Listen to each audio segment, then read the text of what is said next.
या उलट नरेंद्र मोदीचा प्रयत्न आहे की जास्तीत जास्त लोक उभे राहावेत. मला शिवाय द्या, आम्ही मोदींना पाडू, मोदी वाईट आहेत, आणखी काय सांगा, पण माणसं उभी करा. तर ही स्ट्रॅटेजी आहे. मग ते माणसं उभी करताना काही रसद पोचवायचं असेल तर तीही महाराष्ट्रात पण ती स्ट्रॅटेजी आहे. सगळीकडे बऱ्याच ठिकाणी यशस्वी झालेली आहे. उदाहरण घ्यायचं गेल्या वेळचं घ्यायचं कोण आहे महाराष्ट्रात? तर वंचित आणि MIMचं जे गठबंधन गेल्या वेळेला होतं.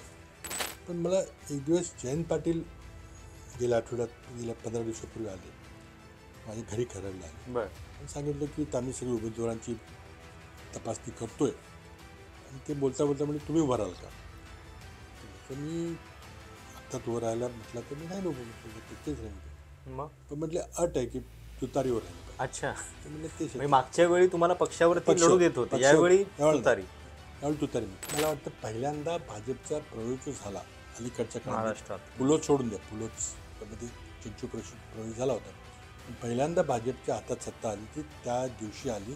राष्ट्रपती राजवट त्या दिवशी लावली गेली. त्या दिवशी थोडक्यात राष्ट्रवादीमुळे प्रवेश सुकर झाला असं तुम्ही म्हणायला आता पाहिजे. तुम्ही बघा ना, तुम्ही इतिहास काढा, कोणी सांगितलं राष्ट्रपती राजवट लावा म्हणून?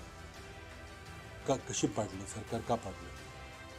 पण माझ्या विरुद्ध काही आक्षेप असेल तर तुम्ही निवडणूक लढायची होती आणि सांगायचं होतं राज शेट्टींना, काँग्रेस पक्षाला, की तुमची जर मेजॉरिटी आहे तर मुख्यमंत्री दुसरा कोणी करा. आता दिल्लीमध्ये त्यांच्या 7च्या 7 जागा होत्या, आता तिथे 7च्या 7 येणार नाही. हरियाणामध्ये 10च्या 10 जागा होती, तिथे 10च्या 10 येणार नाही. कदाचित राजस्थान, मध्य प्रदेशमध्ये तिच्या पूर्ण जागा होत्या, त्यामुळे वाढायची संख्या फार नाही आहे. कमी किती होतील आणि बघू आपण. तर अशा पुढं आम्हाला असं वाटतं की त्यांच्या 303पेक्षा बऱ्याच जागा खाली होतील. पहिला टप्पा 272पेक्षा खाली जातील का आणि किती खाली जातील? 272च्या खाली गेले तर कदाचित इकडे तिकडे हात गोळा करून ओरिसामधले लोक तर ते सरकार स्थापन करू शकतील. पण 250च्या खाली जर यायला लागले तर कदाचित एक पर्याय सरकार तिथे येईल. नमस्कार, मी प्रशांत कदम. 2024च्या लोकसभेच्या निवडणुकीची रणधुमाळी आता ऐन रंगात आलेली आहे. पहिल्या टप्प्याचं मतदान जवळपास आलेलं आहे आणि याच संदर्भात बातचीत करण्यासाठी आत्ता माझ्यासोबत आहेत महाराष्ट्राचे माजी मुख्यमंत्री, काँग्रेसचे ज्येष्ठ नेते पृथ्वीराज चव्हाण. आणि आपण या मुलाखतीच्या माध्यमातून महाराष्ट्रामध्ये सध्या जे घडतं आहे, काँग्रेस आणि इतर पक्षांच्या जागा वाटपासंदर्भात जे काही प्रश्न होते त्याच्या संदर्भात सुद्धा त्यांच्याशी बातचीत करणार आहोतच. पण सोबतच त्यांचा राष्ट्रीय आणि राज्य दोन्ही पातळीवरचा अनुभव आहे आणि त्यामुळं ही निवडणूक नेमकी देशासाठी किती निर्णायक आहे, त्याचे राष्ट्रीय राजकारणावरती सुद्धा कसे परिणाम होणार आहेत, निवडणुकीतले जे मुद्दे आहेत ते कुठले महत्त्वाचे मुद्दे त्यांना वाटत आहेत, काय त्याच्याबद्दल पुढे परिणाम होऊ शकतो, हे सगळं आपण जाणून घेणार आहोत. या लोकसभा निवडणुकीतली आपली ही पहिली मोठी मुलाखत आहे. ती तुम्हाला कशी वाटते ते कमेंट्समध्ये देखील कळवा. आपण मुलाखतीला सुरुवात करतोय. बाबा, खूप खूप स्वागत आहे तुमचं. धन्यवाद. 2024ची निवडणूक अनेक अर्थांनी निर्णायक असेल असं म्हटलं जातंय. त्याच्याबद्दल मला तुम्हाला खूप प्रश्न तर विचारायचे आहेत, पण पहिला प्रश्न एक आपण सांगलीपासून सुरू करूयात, जागा वाटपाचा. कारण या जागेवरून खूप चर्चा झाली खरं तर. आणि त्या संदर्भात एक शिवसेना खासदार संजय राऊतांचं जे विधान होतं ते मला खूप इंटरेस्टिंग वाटलं. ते तुम्हाला पटतंय की नाही? ते असं म्हणाले की सांगलीमधली जी स्थिती आहे तिथे जातीयवादी शक्ती डोकं वर काढतायत, मिरजेमध्ये दंगल झालेली होती आणि म्हणून त्या ठिकाणी शिवसेनेनं लढणं आवश्यक आहे. त्या जातीयवादी शक्तींचा पराभव करायचा असेल तर शिवसेना तिथं पाहिजे. तुमचं काय मत आहे याच्याबद्दल?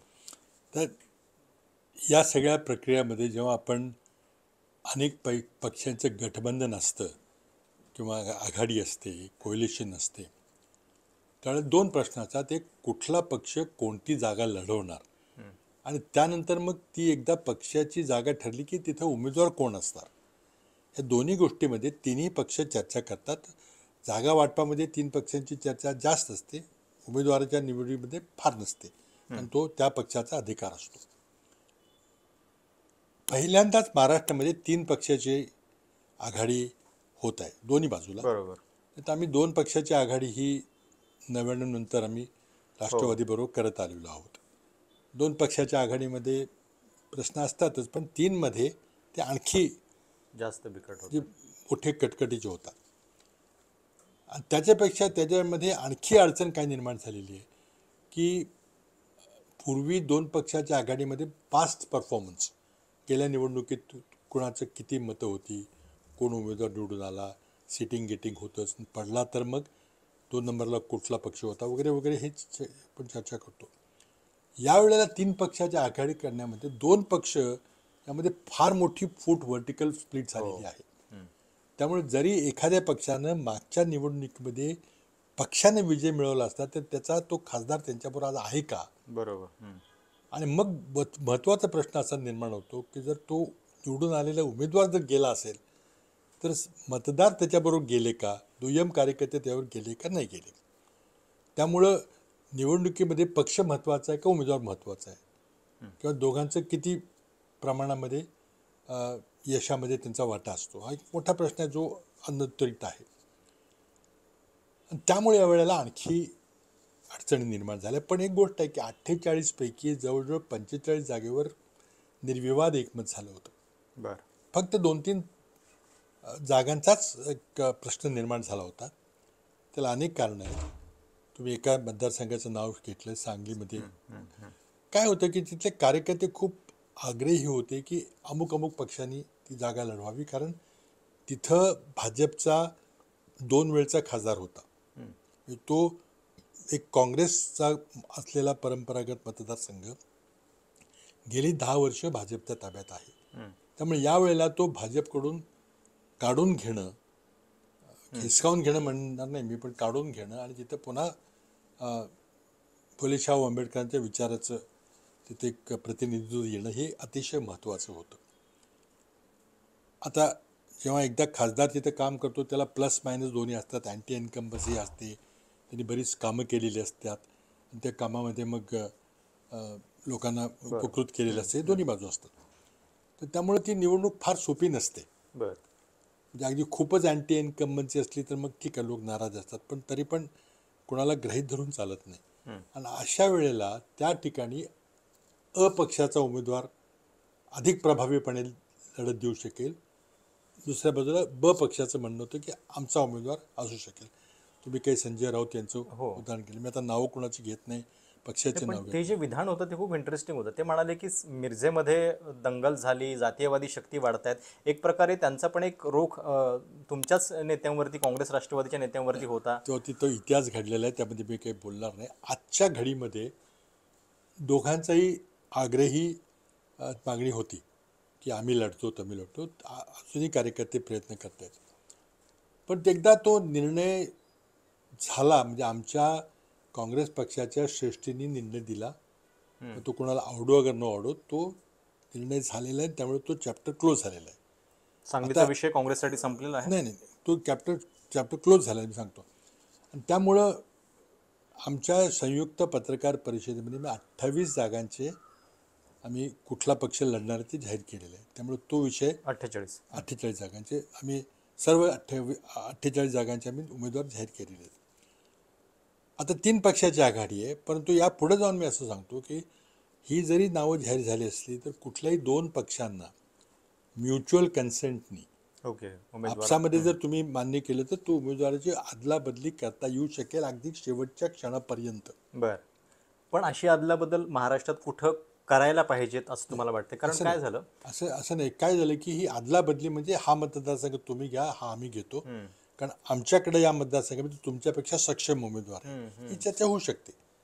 आणि कुठल्या मतदारसंघाकरता होईल वगैरे यात मी काही बोलणार नाही, कारण ती चालू व्हायची. पण जेव्हा जागा वाटप जाहीर झालं सगळ्यांना आश्चर्य वाटलं की मुंबईबद्दल, कारण दक्षिण मध्य मुंबईमध्ये एकतर तुमच्याकडे उमेदवार चांगला आहे, सोबतच उत्तर मुंबईमध्ये तिकडे शिवसेनेकडे चांगला उमेदवार आहे. तर आता असं आहे की मतदारसंघाबद्दल मी बोलणारे खूप चर्चा झालेली आहे, खूप वाद निर्माण आहेत, कार्यकर्ते खूप नाराज आहेत. त्यामुळे आता आणखी बोलून त्याचे तर्कवितर्क जाहीरपणे करणं योग्य नाही. माझं स्पष्ट मत आहे की कुठल्या पक्षानं कुठली जागा लढवावी हा प्रश्न समन्वय समितीमध्ये सर्वोच्च पातळीवर सोडवला गेला पाहिजे. तो कार्यकर्त्यांच्याकडे सोडवला तो कधीच सुटणार नाही. कारण प्रत्येक 48 मतदारसंघामध्ये 3 पक्षाचे कार्यकर्ते आग्रही आहेत की आम्ही लढतो म्हणून. त्यामुळे तसं होत नाही. ते आपल्याला पास्ट परफॉर्मन्स, मागचं परफॉर्मन्स काय असेल, कुठला पक्ष विजय झाला होता, मागच्या 2-3-4 निवडणुकाचा इतिहास काय आहे, आत्ता उमेदवार कोण तुमच्याकडे चांगला आहे का नाही, या सगळ्या गोष्टी करून ती जागा कुठल्या पक्षानं लढवायची हा निर्णय फक्त समन्वय समितीमध्ये झाला पाहिजे. तुम्ही कार्यकर्त्यांच्याकडे सोडला तर खूप गोंधळ होईल. पण जेव्हा एखाद्या मोठ्या ताकदीशी तुम्ही लढत असता तेव्हा काही मतभेद बाजूला ठेवावे लागतात. आता 77ला जे उदाहरण होतं तेव्हा काही पक्षांनी म्हणजे आपले पक्ष विलीन करून युती केलेली होती. आता महाराष्ट्रातल्या विशेषतः जागावाटपाबद्दल असं दिसतंय की ज्यांच्याकडं उमेदवार स्ट्रॉंग आहे म्हणजे आधी उमेदवाराचा विचार व्हायला पाहिजे होता, त्याच्यानंतर मग पक्ष ठरवता आले असते, तर ते कुठंतरी यावेळी म्हणजे कमी पडलं का? कारण चर्चा नाही अशी पण झाली नाही की या 5-6 जागा तर केवळ जागा वाटपातल्या तुमच्या चुकांमुळे तुम्ही भाजपला नाही, देताय. चुका म्हणणार नाही मी, कारण तिथे तर आग्रही मागणं होतं. कारण काय झालं की एका बाजूला आपल्याला मोठं उद्दिष्ट आहे की भाजपचा पराभव करायचा, नरेंद्र मोदींचा पराभव करायचा. त्याचबरोबर दुसरं सब ऑब्जेक्टिव्ह काय आहे, दुसरा ऑब्जेक्टिव्ह काय की आपला पक्ष वाढला पाहिजे. हम्म, या दोन्ही कधी कधीही परस्पर विरोधी गोष्टी ठरतात आणि त्या बऱ्याच ठिकाणी आपल्याला पाहायला मिळतात. त्यामुळे तर त्यामध्ये आता जास्त काही, आता ही चर्चा फक्त महाविकास आघाडीमध्ये आहे असं नाही आहे, महायुतीमध्ये काय चाललंय आपण पाहतोय. हम्म, हे सोपं नाही आहे, बर कारण दोन ट्विन ऑब्जेक्टिव्ह आहेत. एकतर मोदींचा पराभव करायचा, विरोधी पक्षाचा पराभव करायचा आणि आपला पक्षही वाढला पाहिजे. वाढवायचं आहे. म्हणजे मला जरी दिसलं की बाबा माझ्यापेक्षा त्यांच्याकडे जास्त उमेदवार, तुम्ही माझी जागा सोडणार नाही, कारण मग शेवटी तुमच्या पक्षाला किती जागा मिळाल्या, शेवटी तुम्ही दुय्यम स्थान स्वीकारलं का 48 पैकी, हे सगळं चर्चेचं हे होतं. आणि त्यामुळे पुढं विधानसभेच्याही निवडणूक आहे, तिथे फारच सगळं सोडून देऊन चालणार नाही, कारण तिथं खासदार एका पक्षात आला तर त्याला विधानसभेला निश्चितच त्याचा लाभ मिळेल. नवी चिन्ह पण आहेत. विधानसभेला 3 पक्ष एकत्रितपणेच लढणार आता काय? आता तरी असं आत्ताच- दिसतंय की काही कारण नाही आमची आघाडी मोडायचं, महाविकास आघाडी मोडायचं. त्यामुळे महाविकास आघाडी कायम राहील असं मला वाटतं. पण पुढं आता काय होईल विधानसभेला ते आत्ताच कारण समोर पण 3 पक्ष एकत्रित राहतील असं काही वाटत नाही मग. वाटत नाही. पण ते ठीक आहे, 3चे 2 होतील, 2चं 1 होईल, ते काही मी त्याबद्दल काही बोलणार नाही. पण जी काही परिस्थिती स- समोर येईल ते आम्हाला त्याचा सामोरं जावं लागेल. त्यामुळे हे जागा वाटप आणि उमेदवार शोधणं त्यामध्ये थोडेसे प्रॉब्लेम झाले. पण एक पुन्हा मी अधोरेखित करू इच्छितो की 48 पैकी 45 ठिकाणी काहीच वाद झाले नाही. बर आपण फक्त 3% म्हणजे 6% जागांचा पण हम्म, चर्चा करतोय. त्यामुळे 2-3 जागा खूप गाजल्या. हम्म. मीडियाने पण खूप उचलून धरलं की इथं काय चाललंय, अजूनही काय चाललेलं आहे.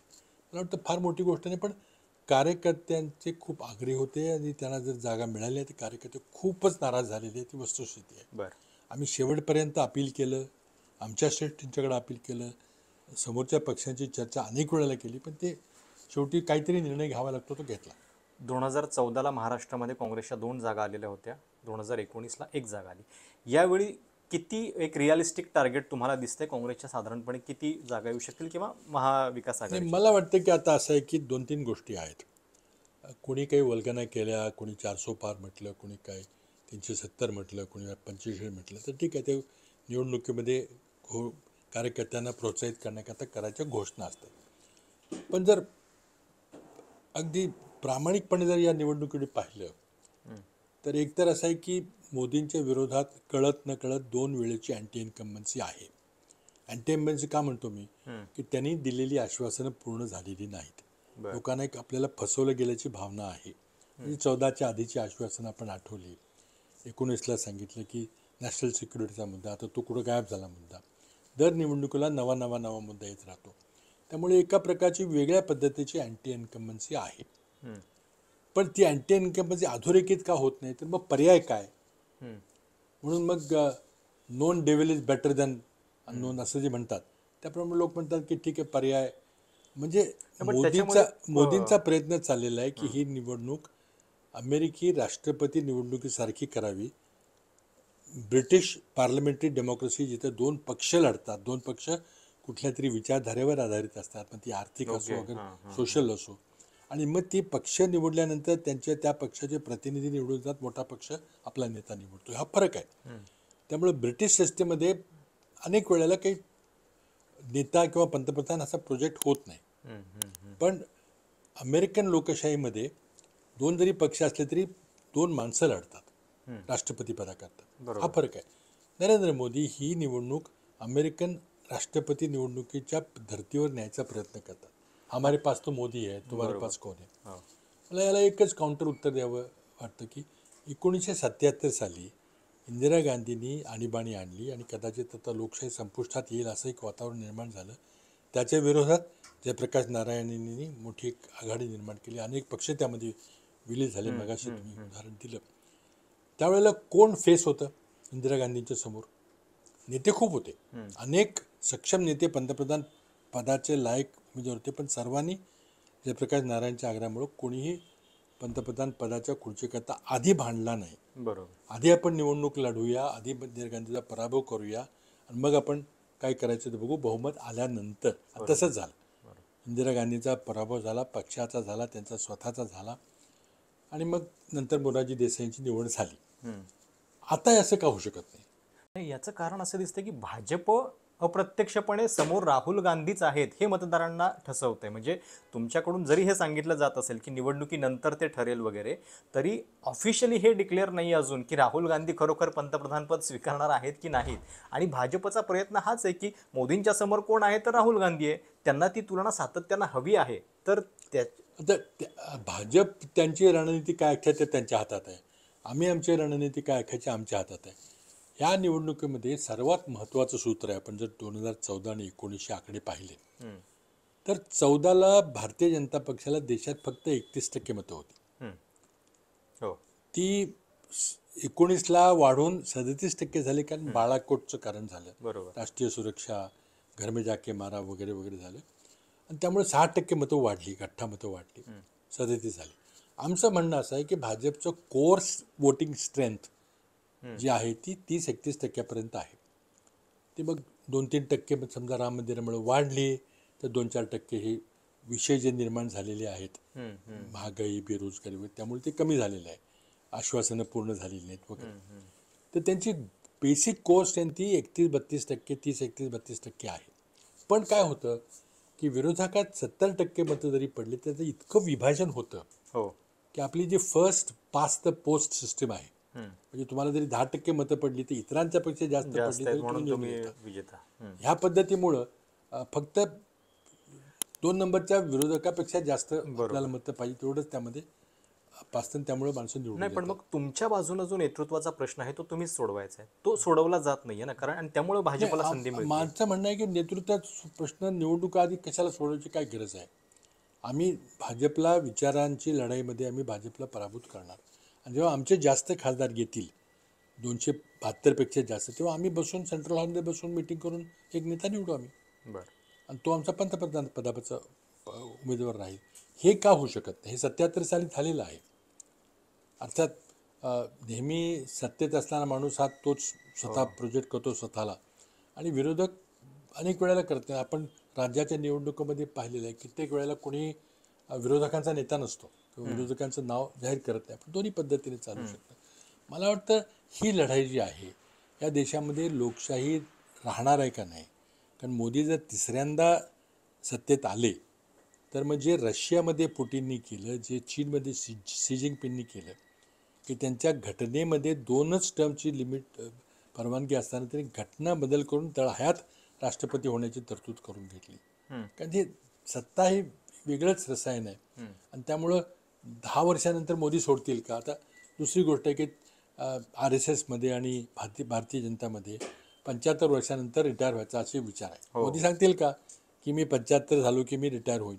आता 74 वय आहे त्यांचं. मग ते पुढच्या वर्षी म्हणजे 1 वर्ष मी झेंडा लाल किल्ल्यावर जाऊन फडकवेन, पुढच्या वर्षी मग रिटायर होईल, तिथं घोषणा करेन की मी राजीनामा देतो, असं करतील का? तर नाही होत. त्यामुळे सत्ता अशी आहे की कोणी सोडायला सहजासहजी इच्छुक होत नाही आणि त्यामुळं मग तळहायात सत्तेत राहण्याकरता जे काही बदल करायचे असतील त्यामध्ये मग बदल असे की कायद्याचे बदल, घटनात्मक बदल, घटना बाजूला करणं वगैरे, प्रतिस्पर्ध्यांना नामोहरण करणं, ह्या सगळ्या गोष्टी त्यामध्ये येतात आणि एका दृष्टीने मग हुकुमशाही प्रवृत्तीकडे वाटचाल होते. हे रशिया चीनचं उदाहरण आपल्या डोळ्यासमोर पण आहे. मग इतक्या धोकादायक स्थितीमध्ये देश जाणार असेल असं तुमचं म्हणणं आहे, तर मग त्या दृष्टीनं वाचवण्यासाठी विरोधकांची तयारी काय आहे? या निवडणुकीमध्ये काँग्रेसची स्ट्रॅटेजी काय आहे आणि किती जागांवरती तुम्ही लढत? नाही तर जागांचा प्रश्न दुय्यम आहे, पण मला वाटतं इंडिया आघाडी जी आम्ही तयार केली ती का केली, तर आमच्या मताचं विभाजन होतंय, विरोधी पक्षाच्या मताचं विभाजन होतंय आणि मग मोदींना कोणी हरवू शकत नाही. आज संसदेमध्ये 38 वेगवेगळ्या पक्षाचे खासदार निवडून आलेले आहेत.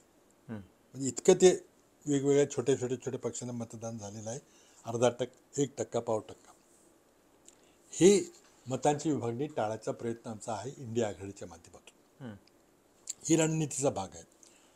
आता इंडिया आघाडीचा उद्देश काय होतं की एकाच एक उभं करायचं, मताचं विभाजन टाळायचं. ते होऊ शकलं नाही, कारण बंगालमध्ये बिहारमध्ये अपयश आलं, काही ठिकाणी झालेलं आहे. म्हणजे आम्हाला जे पहिल्या दिवशी वाटलं होतं की प्रचंड मोठे 28 पक्षांचे महाविकास म्हणजे इंडिया आघाडी होते, त्यामध्ये थोडासा म्हणजे समोरीने प्रयत्न झाले होऊ नये म्हणून याकरता प्रयत्न झाले, त्याला फार नाही थोडंसं यश आलं. नितीश पण कुमार नाहीत सोबत या आले. निवडणुकीमध्ये विरोधकांना पडलेली 70% मतं जी आहेत, 63% 60%च्या वर मतं आहेत, ती जर एका गठ्ठ्यात एका पेटीत पडली तर नरेंद्र मोदींचा दारुण पराभव होईल, यात कधी काही भविष्य सांगावं लागणार नाही. या उलट नरेंद्र मोदीचा प्रयत्न आहे की जास्तीत जास्त लोक उभे राहावीत, मला शिवाय द्या, आम्ही मोदींना पाडू, मोदी वाईट आहेत, आणखी काय सांगा, पण माणसं उभी करा. तर ही स्ट्रॅटेजी आहे. मग ते माणसं उभी करताना काही रसद पोचवायची असेल तर तीही महाराष्ट्रात पण ती स्ट्रॅटेजी सगळीकडे बऱ्याच ठिकाणी यशस्वी झालेली आहे. उदाहरण घ्यायचं गेल्या वेळचं घ्यायचं कोण आहे महाराष्ट्रात? तर वंचित आणि MIMचं जे गठबंधन गेल्या वेळेला होतं म्हणजे 2019ला, त्यामुळं भारतीय जनता पक्षाचे 9 अतिरिक्त खासदार निवडून आले, आमच्या आघाडीचे 9 माणसं पडली. पण यावेळी फटका बसेल नाही, त्यामुळं मागच्या वेळेला आपण लक्षात घ्या की सुशील कुमार शिंदे पडले वंचितच्या उमेदवारीमुळं, अशोक चव्हाण पडले आणि बऱ्याच ठिकाणी सांगलीला वंचितच्या माणसाला 2-3 लाख मतं पडली. आता अर्थात वंचितचा तसा धोका नाही आहे, कारण वंचित आणि MIM एकत्र नाही आहे. त्यांना मागच्या वेळेला 9% 8% मतं पडली, तर आता 3% राहतील, कारण 5% MIMची मतं बाजूला गेलेली आहेत. पण तरी पण आम्ही खूप प्रयत्न केला, पण ते होऊ शकलं नाही, कारण कुठंतरी काउंटर फोर्स होता की हे करू नका आणि जास्तीत जास्त माणसं उभी करा. ती माणसं उभी राहिलेली आहेत. पण ते का नाही झालं? म्हणजे आता आमच्याकडून तर पूर्ण लढताना ज्या दिवशी तुम्ही ती संयुक्त पत्रकार परिषद घेतली, तुम्ही नावं बऱ्याच पक्षांची घेतली, पण शेवटी उमेदवार 3च पक्षांचे आहेत. याच्या उलट तामिळनाडूमध्ये जे सीट शेअरिंग केलं आहे DMKनं, तर ते जास्त इन्क्लुझिव्ह वाटतं. तिथं छोट्या छोट्या पक्षांना सुद्धा एकत्रित त्यांनी घेतलंय. स्वतः सत्तेमध्ये असताना एक मागच्या वेळेपेक्षा 1-2 जागा कमीच घेतल्या त्यांनी. काय झालं की तामिळनाडूमध्ये जवळजवळ विरोधी पक्ष नसल्यासारखं आहे. भाजप नाहीच आहे, 10%च्या आत आहे, आणि AIADMK काही प्रभावी नाही. त्यामुळं त्यांनाही अशी वाटणी करता येऊ शकते, कारण ते जवळजवळ एक हाती सत्ता येण्याची. आज जर DMKनी म्हटलं तर सगळ्या 40च्या 40 जागा त्यांना घेता येतील, पण त्यांनी मोठेपणा करून दाखवलं. तशी परिस्थिती महाराष्ट्रात नाही आहे. छोट्या पक्षांना दिले तर त्यांना मतं पडणार नाहीत किंवा निवडून येणार नाहीत, ही वस्तुस्थिती आहे. वंचितला तुम्ही जागा दिल्या असता तर? आम्ही वंचितला ड्यू केले होते, पण त्यांनी नाही घेतल्या, ते स्वीकारलं नाही. ते आम्ही ड्यू केले होते, स्वतः प्रकाश आंबेडकरांची अकोल्याची सीट आम्ही ड्यू केली होती, पण त्यांनी नाही केलं. त्यांनी जागा हे आम्ही काय केलं तर आम्ही प्रकाश आंबेडकरांशी बोलत होतो, त्याचबरोबर त्यांच्या समाजाशी बोलत होतो, जे त्यांचा जो फॉलोअरचा घटक आहे त्यांनाही बोलत होतो की आम्ही प्रामाणिकपणे प्रयत्न करतोय. आज तुम्ही जर आमच्याशी आघाडी केली तर तुमचे 5-6 खासदार निवडून येतील, तुमची ताकद वाढेल. आंबेडकरांसारखा माणूस, आज एकाच माणसाकडे आंबेडकर हे नाव आहे. आंबेडकर हे राजकीयदृष्ट्या प्रगल्भ आहेत, ते लोकसभेमध्ये त्यांनी काम केलं, ते संसदेत असले पाहिजे. आज देशामध्ये कोणी एक राष्ट्रव्यापी किंवा राष्ट्रीय असा दलित नेता कोण दिसत नाही डोळ्यासमोर. आज खडगे साहेब आमचे आहेत, कारण आम्ही त्याला निवडून दिलेलं आहे, पण आपण जर विरोधी बाकी स्पेसमध्ये पाहिलं तर कोणी दिसत नाही. आंबेडकर आले असते, अगदी काँग्रेसमध्ये या म्हणून आम्ही काही म्हणलं असतं ना, तुम्ही स्वतंत्र तुमची आयडेंटिटी राहिली असते, तर ते समाजाकरता काही करू शकले असते. आज संविधान जर कोणी हलवायचा त्याला प्रयत्न केला तर त्याला प्रखरपणे लढा देऊ शकले असते. मग ते का नाही आले आमच्याबरोबर? आम्हाला ते उत्तर सापडत नाही. तर आमची प्रामाणिक इच्छा होती, शेवटपर्यंत आम्ही प्रयत्न केला की आम्ही जे काही तडजोड करतो, पण कधी त्यांनी वाटाघाटी केल्याच नाहीत. आमचं काय म्हणणं होतं की तुम्ही असे मतदारसंघ सांगा जे तुमची ताकद आहे, कारण आपण फक्त आकड्याकरता ही आघाडी करत नाही, आपण निवडून येण्याकरता करतोय. सांगा, हे आमचे 8-10 मतदार कधीच सांगितलं नाही. मला वाटतं तर मी त्या चर्चेत नव्हतो, पण म्हणतो 5-6 जागापर्यंत होऊ शकलं असतं. महाराष्ट्रामध्ये आता आपण बघतोय की शिवसेनेमध्ये जे झालं, राष्ट्रवादीमध्ये जे झालं, त्याच्यानंतरची ही पहिली निवडणूक होती आहे. तुम्हाला महाराष्ट्रामध्ये कुठला मुद्दा सगळ्यात महत्त्वाचा वाटतोय? या निवडणुकीमध्ये कुठल्या सेंटिमेंटवरती मतदान करणार आहे असं वाटतंय? आता हा मुद्दा ज्या प्रकारे सरकार अस्तित्वात आलं, हा तर असणारच आहे.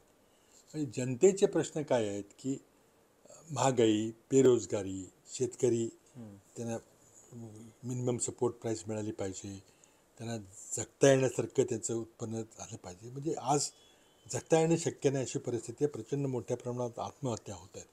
आणि मोदींची जर आपण धोरणं पाहिली तर त्यांनी जे 3 कृषी विधेयकं आणली होती ती शेतकऱ्यांच्या आंदोलनानंतर त्यांना मागे घ्यावी लागली.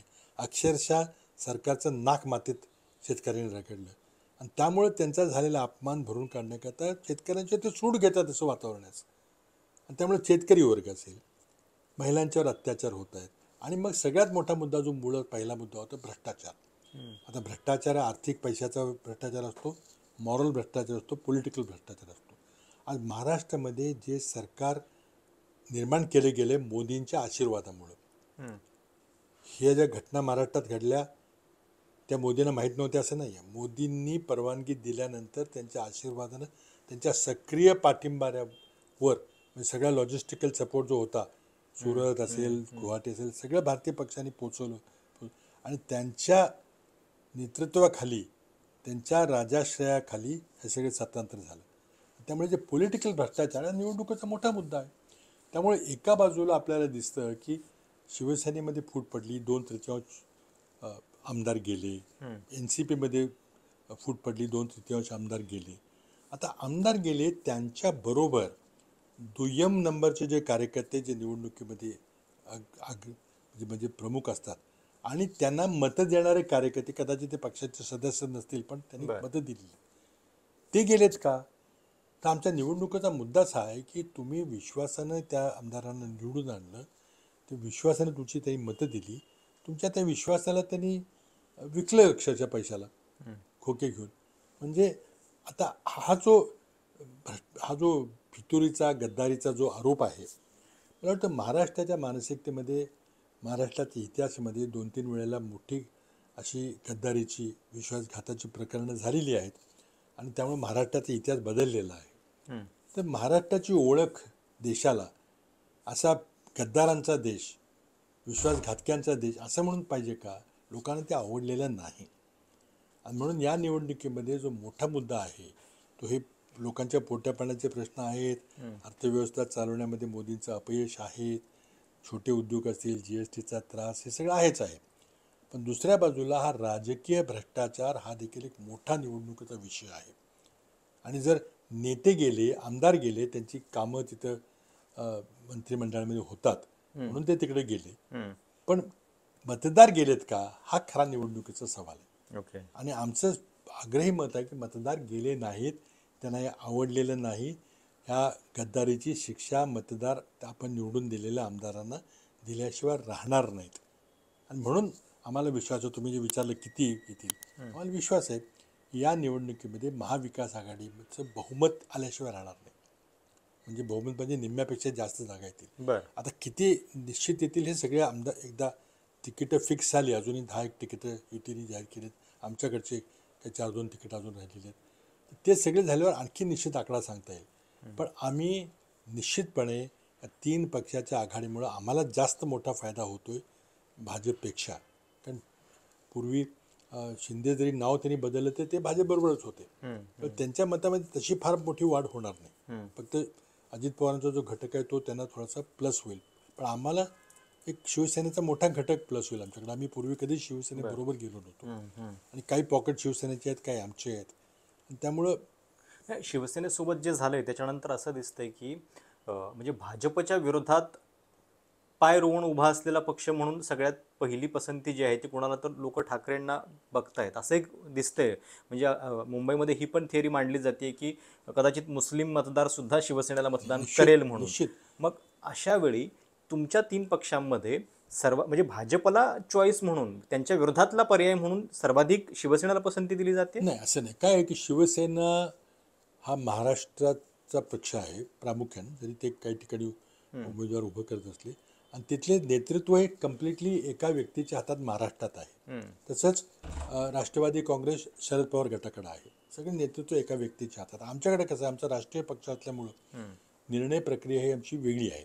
आमची निर्णय प्रक्रिया ही दिल्लीला जाऊन मग तिथले मग कमिट्या, तिथले मग समन्वय समिती, मग ऑर्गनायझिंग सेक्रेटरी, मग अध्यक्ष वगैरे बरेचसे टप्पे आहेत. त्यामुळं काही निर्णय घ्यायचा असेल अंतिम, तर आमच्याकडे वेळ लागतो. तिथं एकदम तडकाफडकी तिथल्या तिथं ऑन द स्पॉट निर्णय मिळतो दोन्ही ठिकाणी. त्यामुळे लोकांना वाटतं की हे जोरात फार निर्णायक नेते आहेत, निर्धारणं करतात, बोलतात, असं एक समज होतो.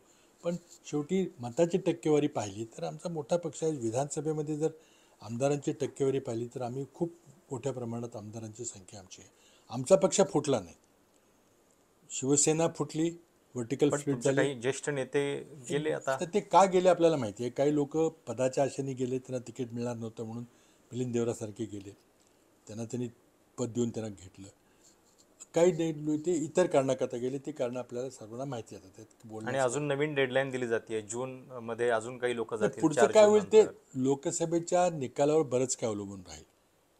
लोकसभेचा ती निकाल भीती जर आहे काँग्रेस नाही, फुटण्याची. लोकसभेचा निकाल जर आमच्या बाजूला झाला, सत्तांतर झालं, तर हे सगळे गेलेले माणसं परत येतील. पण ते तुम्हाला दिसतंय ते म्हणजे नाही, रिअलिस्टिक? आता आमचं तर आणि समजा विरोधात लागला तर? नाही, विरोधात लागला तर मग कदाचित तुम्ही म्हणता तसं आणखी काही 2-4 माणसं सोयीस्करपणे जातील की तो बर. आम्ही उमेदवार कोण नाही तर तो उमेदवार घ्या, असं होईल.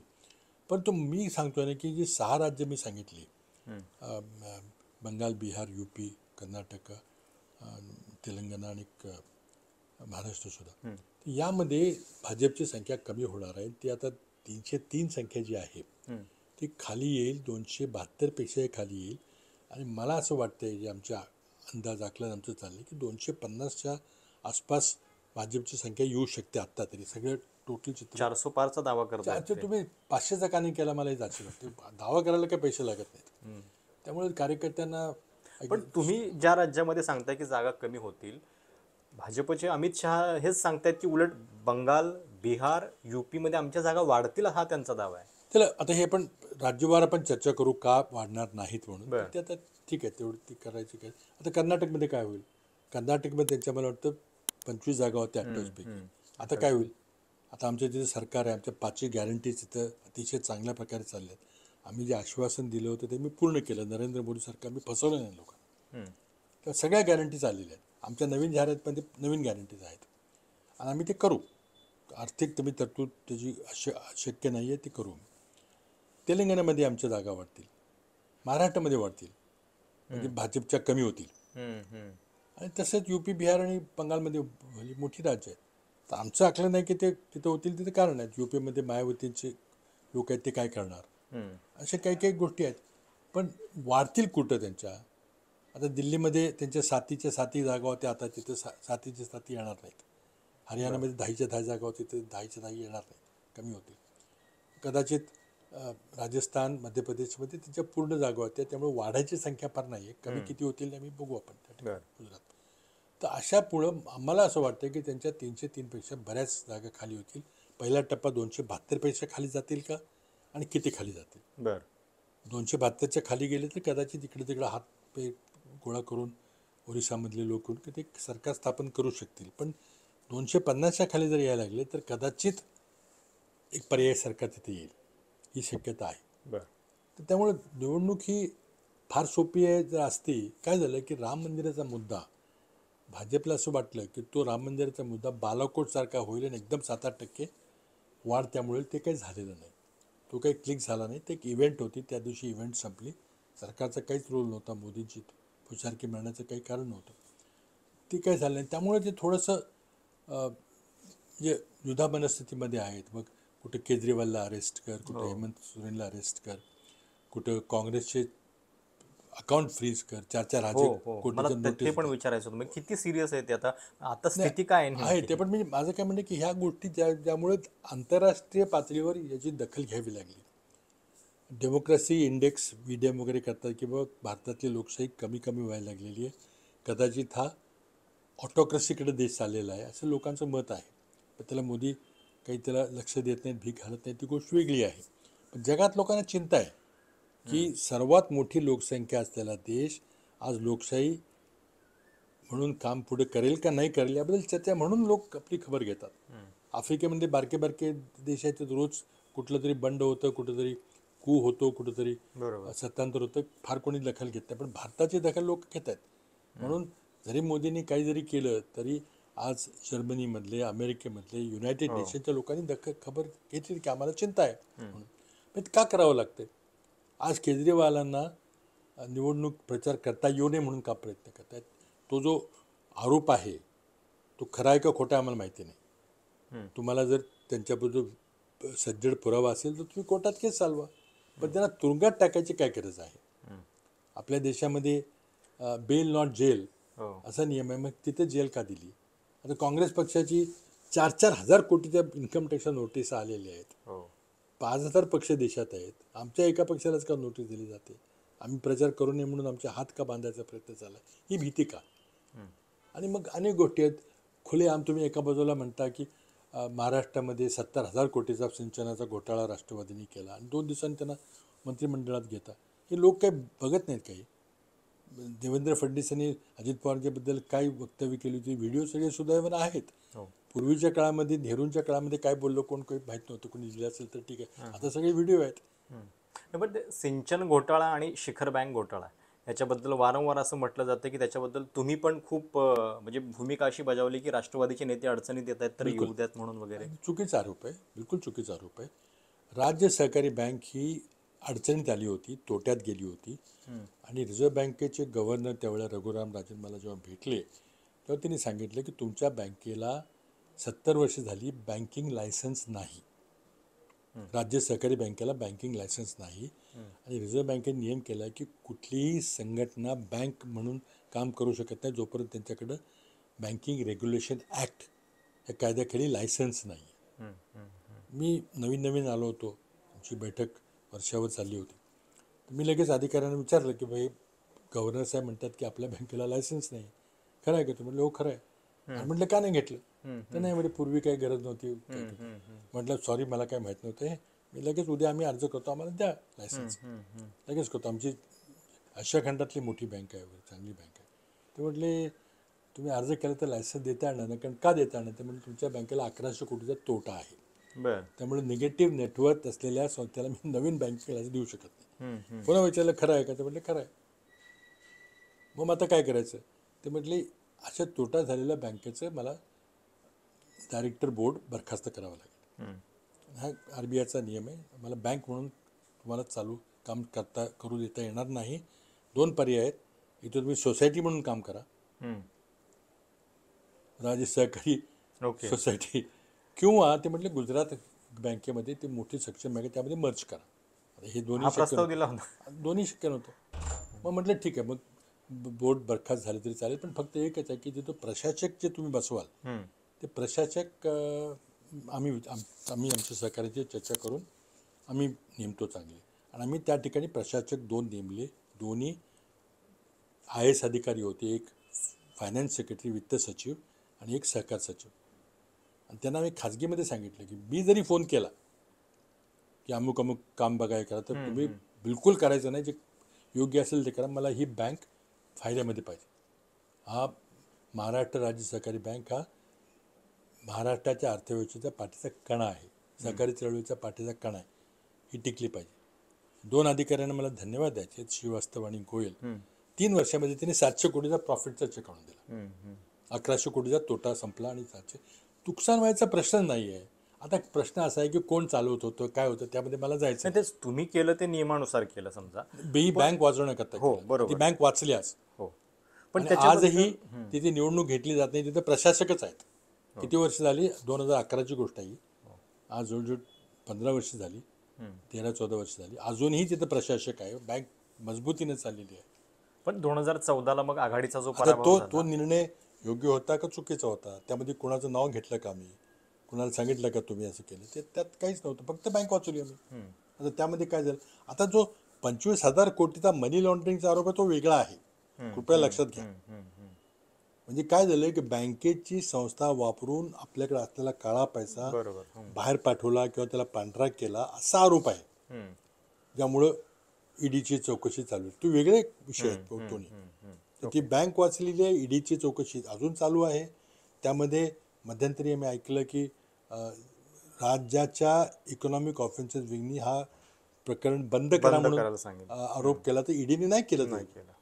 आणि नरेंद्र मोदींनी कालच्या भाषणात एका भाषणात बोललेत की मी सत्तेत पुन्हा आलो की सगळ्या भ्रष्टाचारांच्या विरुद्ध मी मोहीम उघडणार आहे. यांच्या विरुद्ध ओढणार का माहिती नाही. बाबा आता जवळपास राज्यामध्ये येऊन सुद्धा तुम्हाला 10 वर्षच्या पेक्षा जास्तच काळ झाला, 12-13 14. 12-13 वर्ष झाली जवळपास. तुमचं जे म्हणजे व्यक्तिमत्व आहे ते थोडंसं जास्त दिल्लीला सूट होणार आहे असं नाही वाटत, आणि तुम्हाला लोकसभेची इच्छा म्हणजे तो पर्याय का नाही चाचपून बघितला? निश्चितच. उदयनराजेंच्या विरोधात सगळे म्हणत होते की तुम्ही ती ऑफर घ्यायला पाहिजे सांगतो होती. निश्चितच. मी जवळजवळ 17-18 वर्ष खासदार होतो हम्म. आणि आता 12-13 वर्ष 12-13 वर्ष आमदार आहे इथं. त्यातले काही 4 वर्ष मुख्यमंत्री होतो.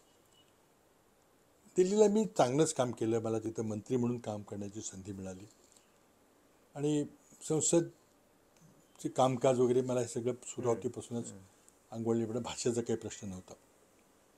तर आता या स्टेजला निश्चितच मला दिल्लीला जायला आवडलं असतं, केलं असतं.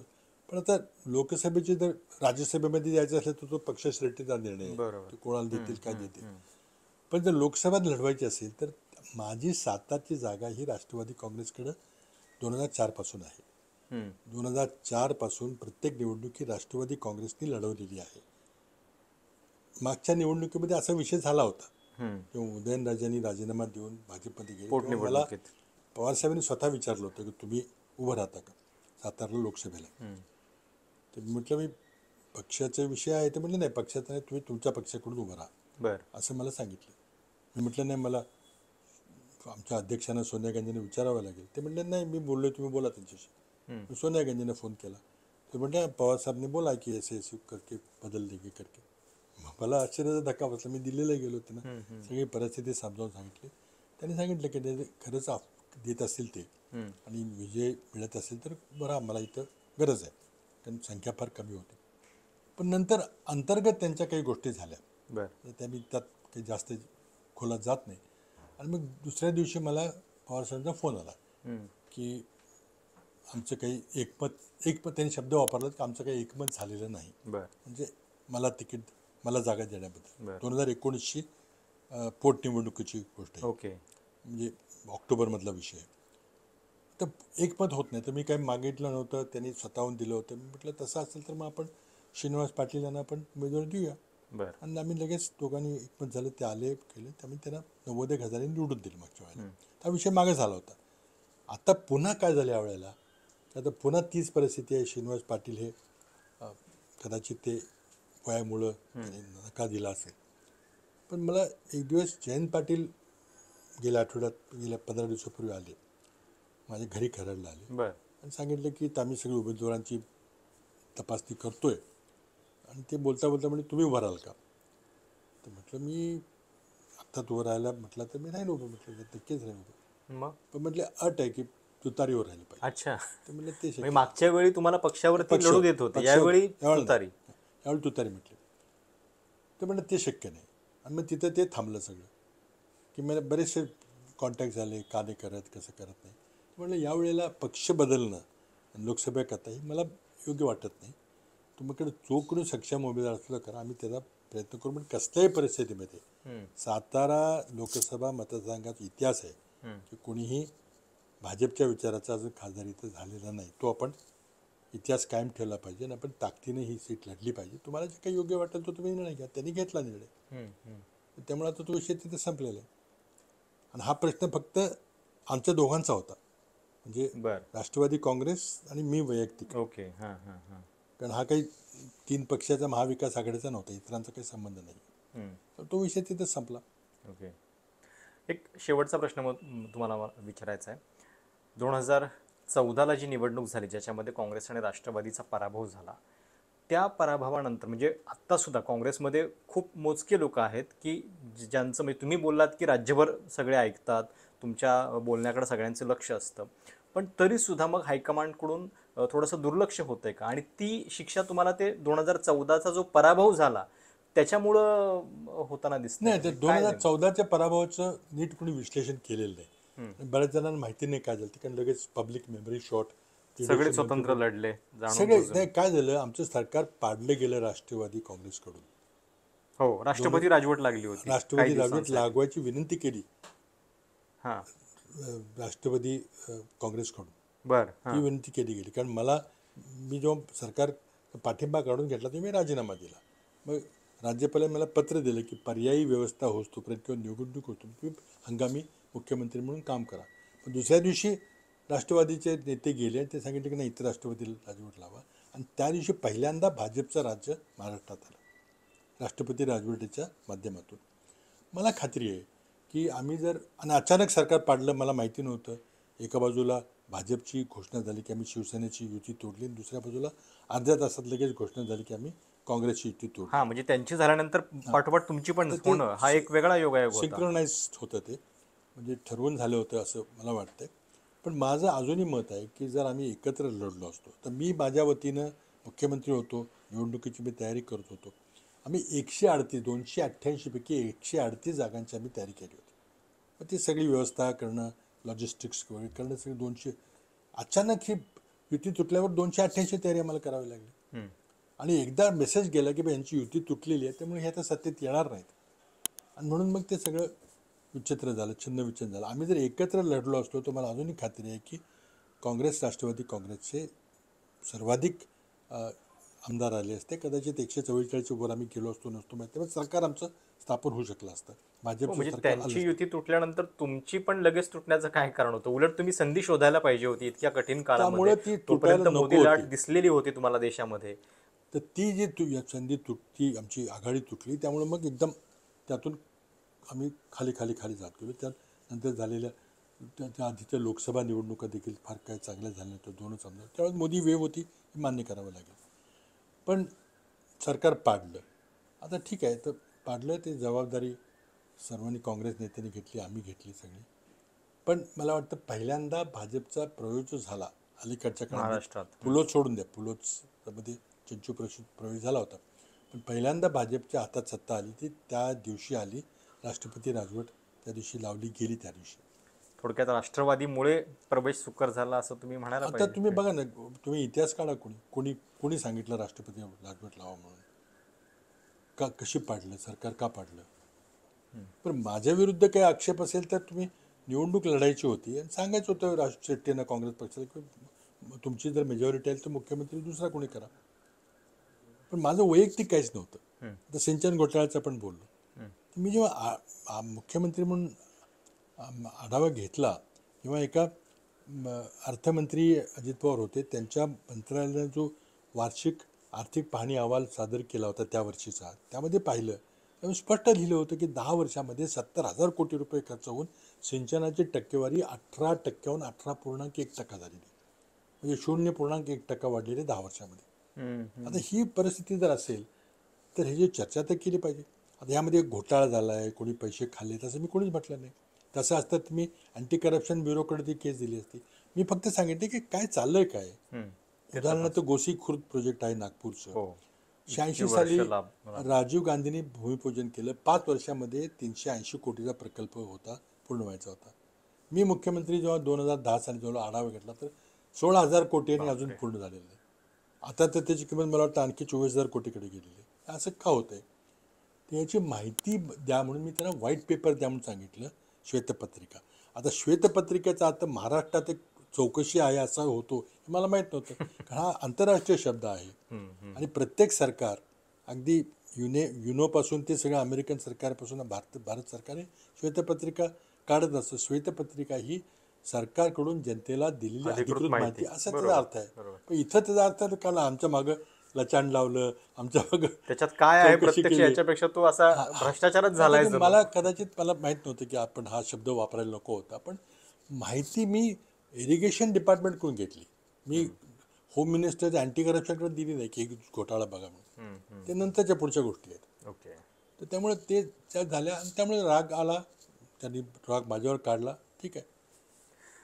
खूप खूप धन्यवाद. या निवडणुकीच्या निमित्तानं आपण बोललो आणि इतिहासामधले सुद्धा बरेच विषय जे खरं तर पहिल्यांदाच त्याच्याबद्दल तुम्ही इतक्या मनमोकळेपणानं बोलता, त्याच्याबद्दल खूप धन्यवाद. ही मुलाखत तुम्हाला कशी वाटली कमेंट्समध्ये कळवायला विसरू नका. लोकसभा निवडणुकीच्या निमित्तानं आपण अशा अनेक इतर पण मुलाखती घेणार आहोत. त्याच्याबद्दल देखील तुमच्या काही सूचना असतील तर त्या देखील नक्की कळवा. चॅनल सबस्क्राईब करायला विसरू नका.